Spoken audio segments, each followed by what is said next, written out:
د پاسونو ډیرو قدرمنو کتونکو د سماعت انجم لخوا د مینې خلوص نه ډک سلامونه قبول کړئ. ګرانو کتونکو، نن د سوات په یو ښکلې سیمه کې موجود یم. دریای سوات هم راسره په خوا کې بهیږي. ښکلې ویو هم دا د دې هغه مخکینۍ خوبصورتي چې کومه دا به تاسو ته ښیم.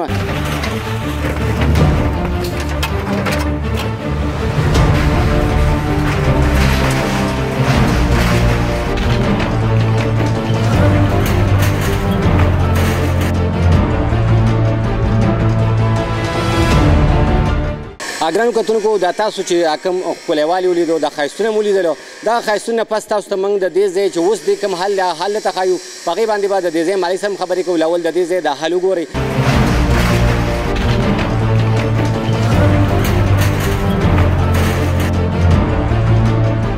په دې باندې زموږ په لوکل کورټ کې کیس چلیږي. لوکل کورټ موږ له سټې آرډر راکړی دی، خو زه چې سهار راغلم ما د AC سوات سره خبرې وکړې. دا اریګیشن ډپارټمنټ والا سره مې خبرې وکړې. نو په اریګیشن ډپارټمنټ کې اوس عجیبه عجیبه خبرې ما واورېدې. د هغې کې یو اسټیو دی چې د هغه بختیار نوم دی. نو هغه خو دا وایي چې زه د لوکل کورټ د سره آرډر منم نو، بلکې دا خبره هم کړې ده که دا های کورټ ته دا خبره لاړه، زه های کورټ هم نه منم، زه به سپریم کورټ ته ځم. نو ما ورته چې سپریم کورټ آرډر کوم بیا به یې چل کې. نو بیا ماته په جواب کې دا وایي چې بیا به د هغې نه پسو ګورو. زه په دې خبره پوه نه شوم چې د ګورو څه مطلب دی، ځکه موږ خو د قانون پالو ورځو، قانون پالو کوو، او زموږ دا کیس چې دی په عدالت کې کوم چې د انتظامیه لپاره هم دی او زما لپاره هم دی، نو هلته دا پروت دی. خو زه په دې خبره حیران یم چې دوی ته ما د کورټ اسټې آرډر بار بار وښو او د هغې باوجود دوی مطلب دی دا زموږ نقصان یې وکړو. د دې نقصان اندازه تقریبا 50-60 لکه یا د هغې نه زیات دا دون نقصان زموږ شوی دی. او دې ټولو ته د دې سټې آرډر کاپیانې لوکل کوم زموږ عدالت چې دی هغو ورکړي دي، او د هغې باوجود دوی د کورټ سټې آرډر نه مني. نو زه به بل چېرته ځم؟ زه به خپل فریاد چېرته وړم؟ ځکه ما دا نیوز والا راغوښتي دي چې دوی دا فریاد زما د سوات عوامو ته، زما ګورنمنټ ته، ځکه دا ګورنمنټ یوازې د دوی نه دی، زما ګورنمنټ ته. زما څونه حق چې د دوی دی دونه زما حق هم شته چې زه مطلب دا خپل فریاد خپل ګورنمنټ ته وکړم. کاغذونو کې زما نوم نه و، جو ټیک د ما به قبضه کړي، که زما پکې نوم و نو ما ته د انصاف میلاو شي، ما ته زما سره چې کوم ظلم شوی دی د هغې انصاف ته ما ته میلاو شي. دوی دلته د انکروچمنټ خبره کوي. دا یو ښایسته پارک دلته موږ جوړ کړی دی، په دې کې نه څه آبادي شته، نه پکې څه بل شته، نه پکې څه بل څه شته. دا خلک د کتې نه راځي، د کراچۍ نه راځي، د اسلام آباد نه راځي، د لاهور نه راځي. او زه به تاسو ته 2000 انټرویوګانو د خلکو وښیم چې خلکو څونه ښایسته کمنټس په دې زبانې ورکړي دي. دا یو بهترین انټرټینمنټ پوینټ و چې دا دیو بالکل تباه برباد کو که نه. نو زه اصلیت کې اریان دې خبرې ته یم چې زموږ دا لوکل ګورنمنټ یا لوکل انتظامیه دیو شیزونه روغی او کورانۍ. ډېر مهرباني. ډېره مننه جي. ګرانو کتونکو، تاسو د روغ خبرې ترې واورېدلې. دوی وایي چې دلته به د کراچۍ د بهر ځایونه چې کوم خلک راځي هغه هم په دې وجه راځي چې سوات ښکلی دی، سوات ښکلاګانې سوی دي، او هغوی دلته نه د سوات په کوم مقصد چې سوات ته هغوی راځي دغه ښکلاګانو نه هغوی لطف اخلي او مزې ترې اخلي. ځای چې کوم منیجر دی هغه سره هم خبرې کوو، راځي زموږ سره.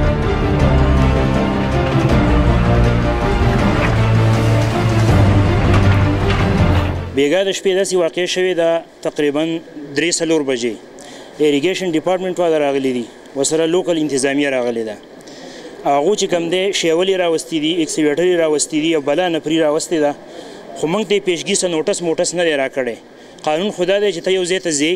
مخکې به هغو له نوټس ورکې چې مطلب ستا یو شی غیر قانوني دی فرض کا یا د قانون خلاف دی، ته به اول نوټس ورکې چې وروره دا ستا غیر قانوني دغه دی، دا لرې کا. نو هغو موږ ته اطلاع نه ده راکړې، زموږ تعلیم ماتې کړي دي، زموږ ګیټونه غوځار کړي دي په شیولو باندې،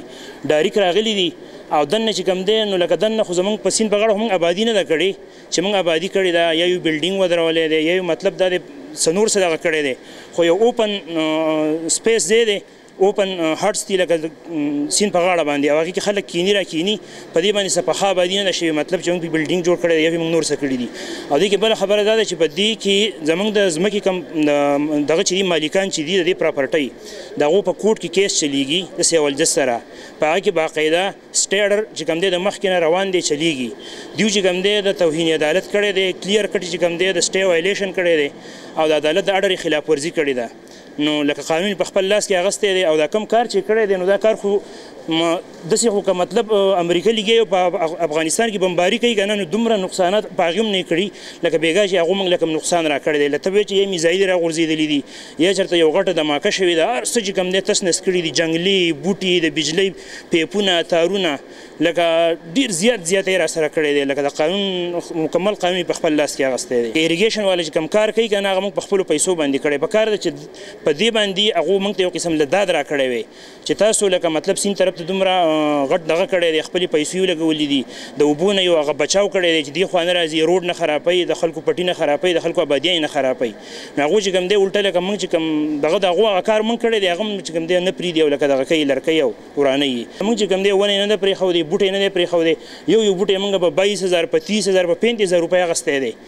لکه حکومت خو چې تاسو شجرکاري کوئ او بوټي لګوئ او سرسبز ماحول جوړوئ موږ چې کوم سرسبز ماحول جوړ کړی هغه دې نن ختم کړو او تس نسې کړو یاره ورور د روټۍ خو هر ځای کې میلاویږي خو موږ به دلته کې راتلو د انجوای دپاره دا بار یو ډېر ښکلی پارک ډیزاین یو زیږی یې دوروغ کړی د سیند دپاره وټو په وټه باندې به خلک کېناستو هوا به لګېدله او لکه موږ به یو قسمه انجوای به یې ترې اخیستله نو لکه اوس چې موږ رالو هغې حالت موږ وکتلو نو ته به وایې چې په افغانستان چا مزایل لتاو کړی دی زیږی ټول داسې خراب کړی دی چې لکه د سړي دا زړه پرې ډېر زیات خفه شي سیفټیوال نه دا دننه علاقه چې کومه ده دا ټوله د سیند نه محفوظه ده ځکه موږ اینو که نه چې کله په دې سیند کې اوبه شروع شي نو دا محکمې ټولې راځي په دې برې ځای کې ډاینې ډمپرې ډکوي د ګټو یوه وټه ورغړي بله ورغړي دوی ته دا ولې هسې پیسې ورکوي حالانکې چې اوبه کمي یو کس هم کار نه کوي ټول دې ته کار په هغې ټایم کې رعایت شي چې په کم ټایم کې په دې سیند کې اوبه سیوا شي دی د هغې له پاسه دی لګېدلي دا سیفټیوال یې کړی دی د بچاو دپاره موږ دلته یینو راځو دلته ماشومان ناسي په دې وټه باندې ښه بالکل سیف دوی ورته ریلینګ کړی د دې دپاره چې ماشوم ورته غوزار نه شي د اوبو ته کته لاړ نه شي ګیټونه یې پرې لګولي دي دوی رالو هغه هر څه یې تباه برباد کړي دي نو نه پوهېږو چې د دې به څه مسله به وي